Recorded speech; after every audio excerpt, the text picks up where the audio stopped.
So today we have the pleasure to interview Marianne Beate Kielland. You have quite a wide repertoire. So Yes. what makes you choose a certain repertoire? Is it that there is something that draws you particularly to a certain song? When I choose my repertoire, it's because I like this kind of music that I'm doing, but also that I do what I get offered to do.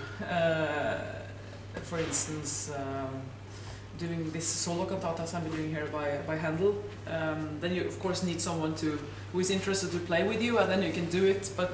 And also the rest of the repertoire is often made by the choices are made by opportunities that I get to do this kind of music. But I really enjoy doing all this different kind of music because you get to use a bigger part of yourself than if you're only stuck to one time period. Yes, so you have also premiered a lot of compositions. Is there somehow a different feel to it when you are the first one ever to perform in than with something you've been designed for centuries perhaps? Yes, well, of course you have a much bigger freedom than if you do this thing everyone has done many times before you, because then also the audience has often they have a very clear opinion about how it's supposed to be. And if you don't fit in, and then they're kind of, but with the new repertoire you are completely alone about what you're performing, and it's, yeah, I like it very much. I actually did my master's degree on very extreme contemporary music. And that was because I was so tired of people telling me, no, not like this, Schubert and blah, blah, you know. And I was like, okay, I just do something that well, it tells a lot about me, of course, as a person, but that I could do something just me knew how I was going to be. Yeah. Yes, so you have had and will have concerts in some fascinating places, such as the Versailles Castle. Yeah. So what does it change for you having different kinds of concert places? Oh, it's also fantastic because, you know, a normal concert hall, it's very nice with a big audience, of course, when it's full. It's not always full, so then it's not so nice with a lot of empty seats. And that's of course the average place I do concerts, but it's very nice to visit places that are special because the atmosphere this hall or place or room give you makes maybe the music even more special. So I really appreciate those. I have not been in Versailles yet, but I will be in the autumn. So I look much forward to that indeed. And I also now did just 14 days ago I did a concert in art gallery with pictures linked to the piece I was doing. That was also fantastic because the visual thing and the auditive thing they build out each other, so it's even a bigger experience for the audience. So at this Versailles performance there will also be dancers. Yeah. On stage. So is work combining different art forms something that you would like to do in the future also? Yes, I can't say no to that. Yeah, it's also I like that the music also with dance as with art, pictures and paintings, they fill out each other, and this Tepsikore project that you're mentioning here in Versailles and also the rest of Europe is it's very beautiful because then the music is it's like how can I say it? Well, it's of course a dance that is in the front, and then we just make the beautiful music for the dancers. And I like that very much, not to always be in the front, but to support other people also.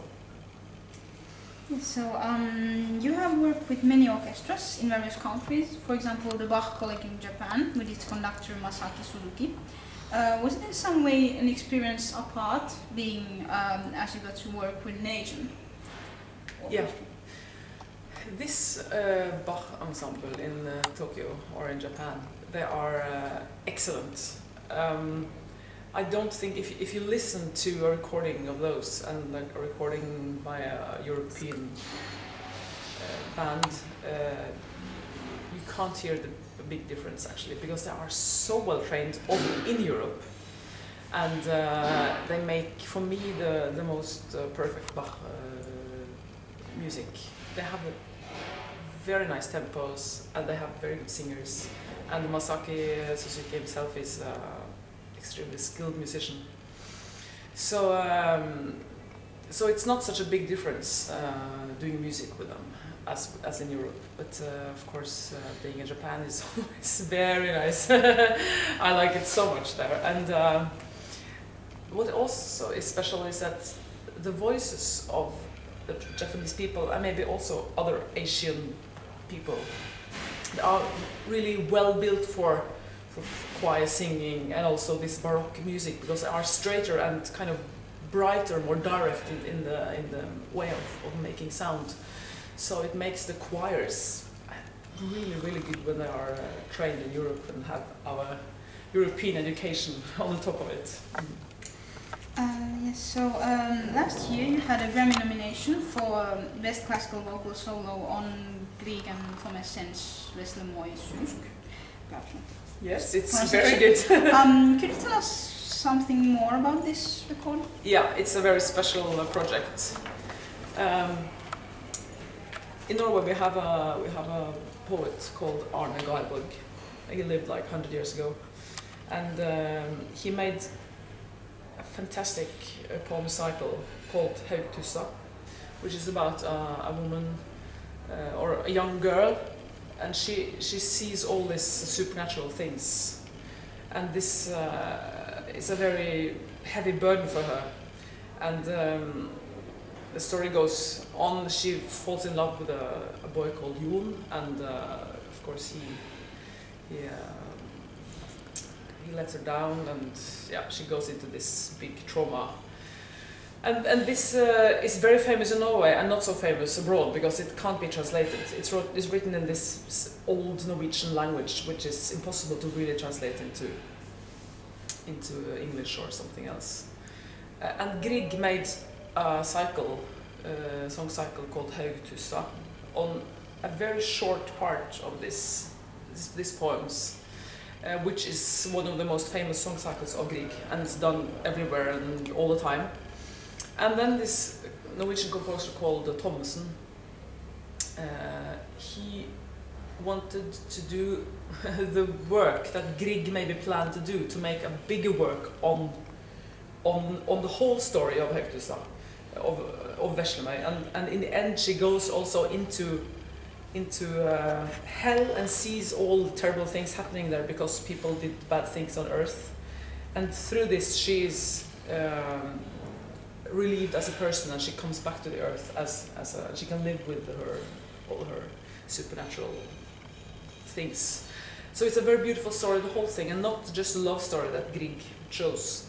So he made a 2-hour-long piece for voice and piano, and it tells the whole story about her, and it's so well done, I must say. He made a genius composition, and it's a lot of Grieg music going through the whole piece, because he uses fragments of Grieg and he changes it a bit. And, yeah. So in any case, it's a challenging piece for a singer, and that's why I was Grammy nominated, I think, because it's almost impossible to do this thing. It was fantastic, and now actually, as we're speaking, we're doing this piece again, and I do it by heart, and we do it as a performance. So after here, I will go directly to Oslo to do this piece on Monday, actually, again. So, yeah, it's a fantastic piece of music. Mm. Yeah, so, speaking of literature, is there a poem or another literary extract that you would one day like to sing? Any, you mean? If there is any poem I appreciate? Yes. That's a difficult question. I meet so much nice poetry in the music I do, because I do a lot of lieder, so I think some of the biggest experiences the poetry was actually through the songs I've been singing. So I'm really happy with what I've done so far. I'm sure I will meet a lot of fantastic poetry in the future also. So yeah. So what has been the most challenging piece or repertoire you performed? That is this Veslovoisinsk, without any doubt. I'm not going ever to do it as challenging as that. I know, because it doesn't exist. 2 hours of music alone on stage. So yeah. Was it also one of the most rewarding? Yes, it's been a success. So do you do background work on the pieces you perform? Yeah, well, not all the time, I must admit.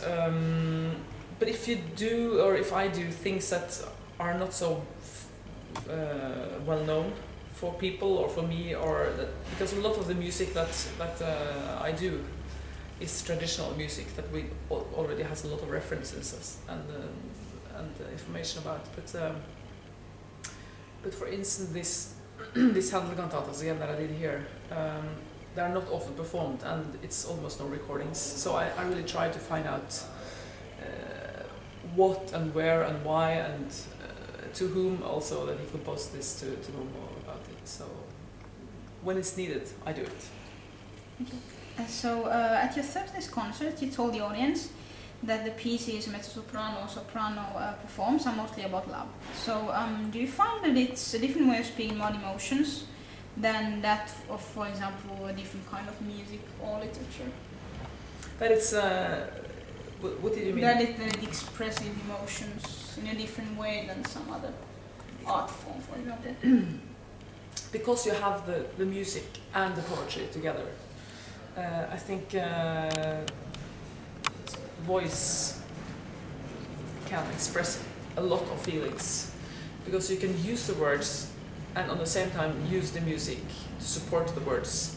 So I think it's a fantastic way of expressing emotions, and I think that it's so important to do this, and many singers don't. No, it's dangerous to talk about this, but because many people then get angry. But I think that many singers, they just open their mouths and they have a beautiful voice, and of course enjoy their sound so much and forget exactly this, that it's a lot of emotions and the text has different meanings from sentence to sentence. So I think we have a big job to do this as a singers, a responsibility for the audience, and I think singers should think more about it. So what made you want to become a musician in the first place? Yeah, well, it was never ever planned. Actually, somehow, I had planned to study medicine. It was absolutely clear, fixed, and and then by coincidence, I would say, I started music college instead of the normal college. And then I started taking singing lessons as 16 years old. And of course, I've been singing all the time, but like in choirs and in church, and I enjoyed singing, but it was never ever that I thought that I could do it as a profession. It's not in my family, nothing. So when my singing teacher said that I should maybe considering applying for the music academy, I was like, what? Why? And can I? And I mean, yeah. So and she said this many times through those 3 years at the college, and then I thought, okay, I'll just try and see if I can get in. I will do it. If not, I will go for the medicine thing. And then I came in, and here we are. So it went well all the time. So that's fantastic, and I'm really happy, of course, that it was. I mean, life led me into this, because I didn't ever kind of have a strong will. Because many musicians have this very strong. They can't do anything else but this kind of thing, and I never had this. But I'm, of course, extremely happy that I'm here now. Yes. Well, we are very lucky to have you here at the Vantaa festival. So why did you choose to come to perform? It's very nice because Marco, the cello player, the leader of the festival, he took part in the Bergen handle recording, and then we thought, okay, where can we do this kind of music? And he wanted to take it to his festival here. So of course, very nice to come here and also to do this repertoire here, and also to do other things like Bach and yeah. So to get the opportunity was very fantastic. Yeah. And do you have a favorite composer? Yeah, I used to say that Bach and Mahler is my favorites. They maybe seem far away from each other, but they have this kind of same of deep emotions in the music. So yeah, I would still say it's those two. Okay, and what inspires you as a musician? I can be inspired by many different things, and especially maybe other musicians, and the way they do their music and the passion they use in their music making. It inspired me a lot from I was a student and up to now. And also because I live in a very beautiful place in Norway. It gives me a lot of inspiration to be out in nature and to kind of get this strong experiences through the nature that we have. So yeah, that's the most important things. So now we have come to our very last final question. So do you have a dream project that you would really one day like to make happen? Yeah, well, I have had many dreams, and some of them came true and some of them is unrealistic somehow. My dream is to still be able to do the music that I do now, and like Baroque, because many singers, they develop into not being able to do this kind of music when they also do later kind of music, because it's a different way of using their voice. So I hope, and my dream is that I can be flexible and still do all this wide repertoire that I do like 15 or 20 years still, and not being come to that position that people think, oh no, you shouldn't do this because you're too old, or I mean, you moved in the wrong direction. So that's the biggest dream I have.